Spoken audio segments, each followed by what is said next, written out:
Hello Chosen Ones! In this video, I'm going to show you how to get Azurebloom in Witchspire.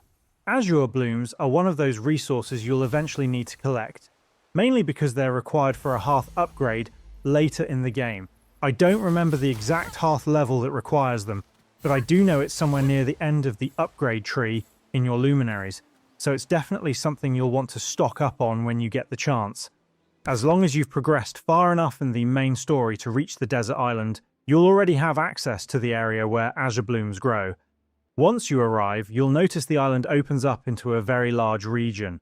In this footage, I simply followed the main story marker in a straight path until reaching this location.